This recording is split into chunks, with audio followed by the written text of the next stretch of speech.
Prickles and Mooch. I awoke from my coma, feeling pains in my body, knowing that I was still alive. Was it an instant that I passed, or was it an eternity? I could not tell. I felt as if I had been dead for 1,000 years, and brought back to life to live my life again. I was asked by the nurse at the foot of my bed if I knew what my name was. For a moment, I did not realize the severity of the question. In fact, I could barely answer the question. If only I knew that this was not a dream. I slipped back into sleep again. I dreamed of nothing, absolutely nothing. When I was awake again, a different nurse asked me the same question. Shortly afterward, my mother entered the room. She seemed almost in shock. She had this weird look on her face, a look that lacked emotion, a look as if she saw a ghost.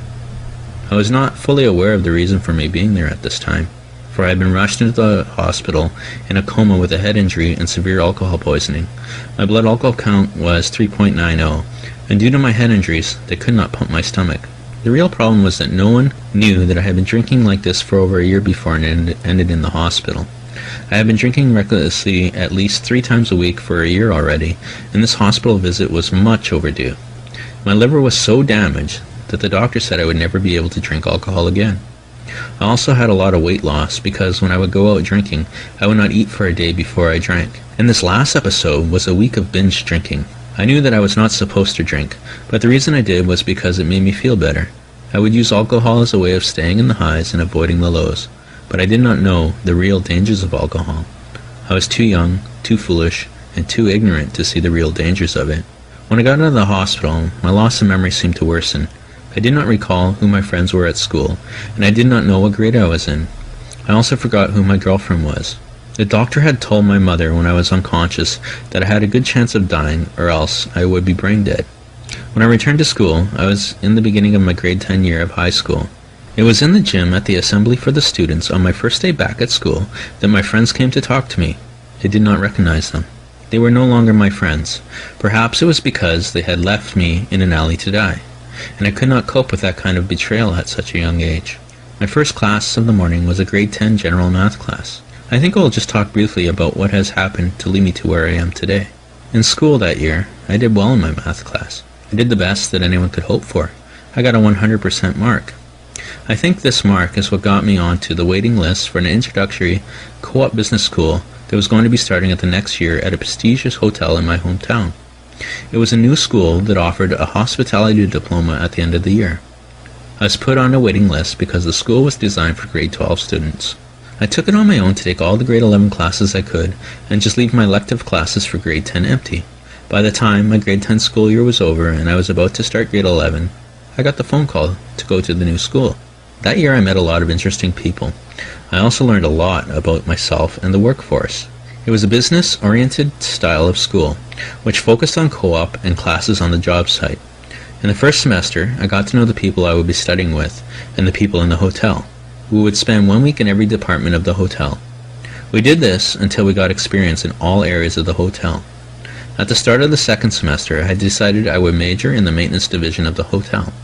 I also talked it out with my teacher to do my classroom activities in the mornings and co-op after classes. I wanted to do it this way because I was also in night school and would be just waiting to go there after classes for a couple of hours. In the end, I also took on some correspondence courses. I was doing so many work hours and learning so much stuff that I ended up going way over and above on my co-op hours. My teacher really liked my report on my department, and because I had gone over and above the recommended hours, my teacher put me in for extra credit. In the end of the first semester, I had earned 4 credits. By the end of the second semester, I had earned an additional 7.5 credits in 1 semester. My grade average was 89%. I was so happy, my teacher opted to put me up for an award for personal achievement. I got the award. The next year of school was boring, but really simple. All I had left to do was grade 10 elective classes to graduate high school. I also had gotten a job at a car wash, and then I got a second job as a maintenance guy at a hotel. Everything was going well for me. Near the end of the year, my girlfriend and I were starting to drift apart. I was no longer happy. Even though I had so much going for me, I began to get depressed. I got a third job working nights at a nightclub that was very popular. I programmed and ran the light show there. And then, that is when I began to sleep less and less. I started to smoke dope. This ruined my relationship with my girlfriend, and she left me because of the person I was changing into. I had hit a new low.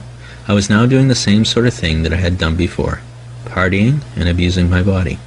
I was aware of my situation and decided to stop doing drugs before it got a hold of me. I quit 2 of my other part-time jobs and was now only working the maintenance job.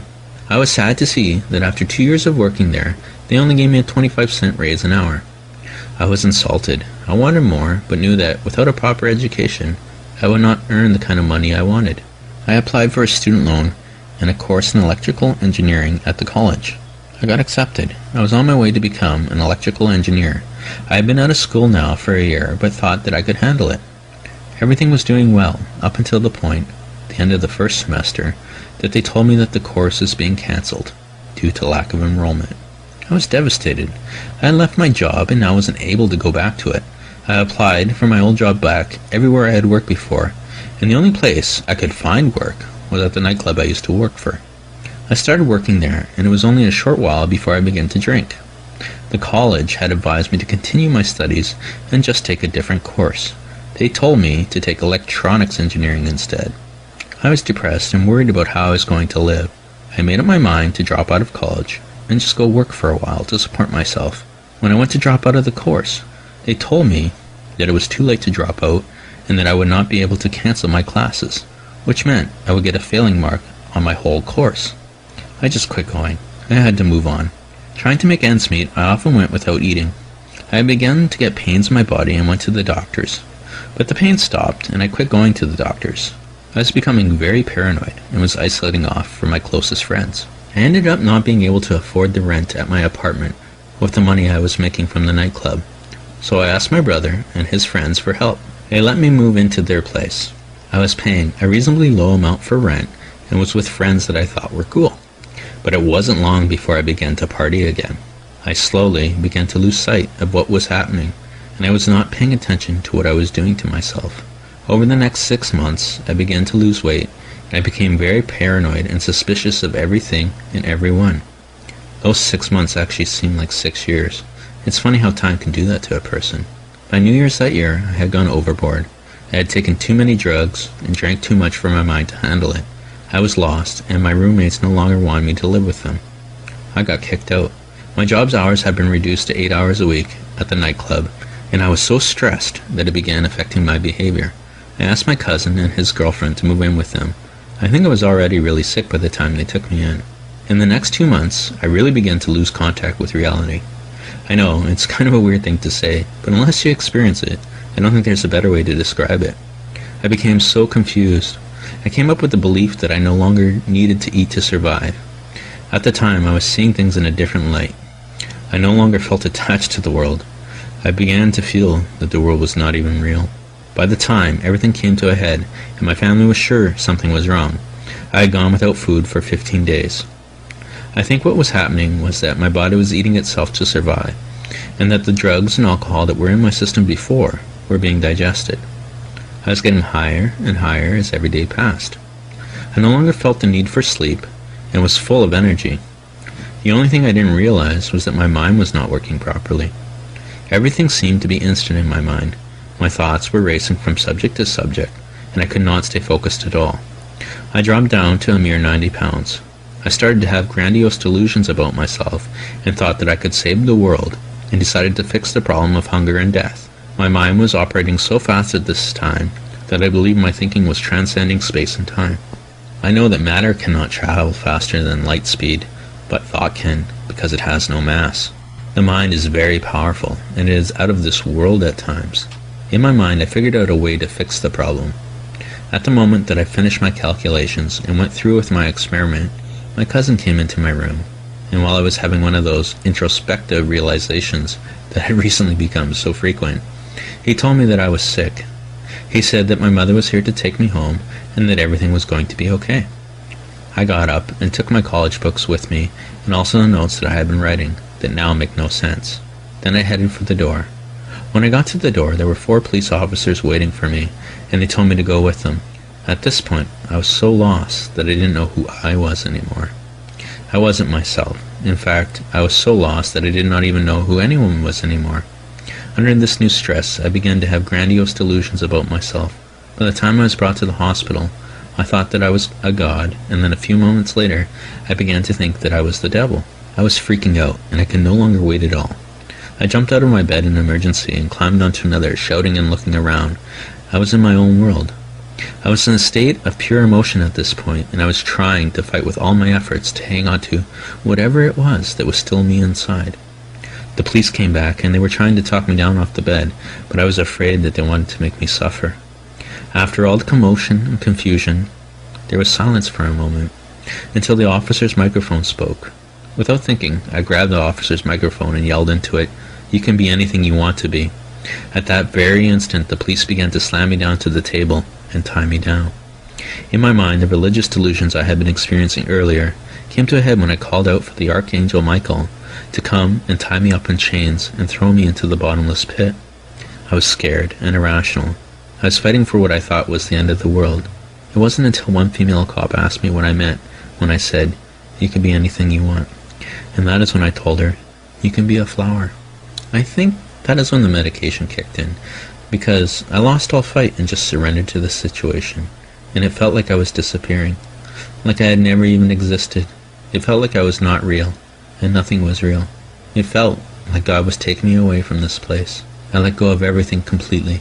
I had this sense of peace that I never knew could exist in me. I was taken out of this place and brought to God, and He stayed with me as long as I needed to be with Him. When I woke up and came to, I was in another room in the hospital, and I was no longer tied down. I was very drugged up, and I had forgotten how I ended up in the hospital. I lost my self-awareness and ability for rationalization. I had this weird feeling that I had just become conscious from the time I was younger and in a coma. It was almost like everything that had led up to this point in my life was a dream. After a while, looking back on that feeling, I began to doubt my existence. I thought that I was still in a coma and just constantly dreaming. My family was at the hospital when I woke up. My sisters gave me 2 teddy bears, one named Prickles and the other Mooch. Looking back, I think that those 2 stuffed animals, I thought that they were representatives of who I was and who I wanted to be. Prickles, I thought, was for everything that led up to the creation and inevitable loss of the imaginary world I had built up for myself. Then there's Mooch, the person I wanted to be, just living in a dream world where I would be the only thing real in it. It was somewhat of a narcissistic kind of a reality, like an infinity loop of my life. I would wake up from a coma, live, and when I died, it would start all over again.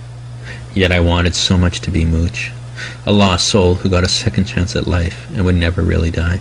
I think I drank and did drugs so I would be able to escape from my own fears and feelings to a place where I would be the only thing real in it. I decided to stop everything that made me feel away from myself. That was the beginning of the road to getting better.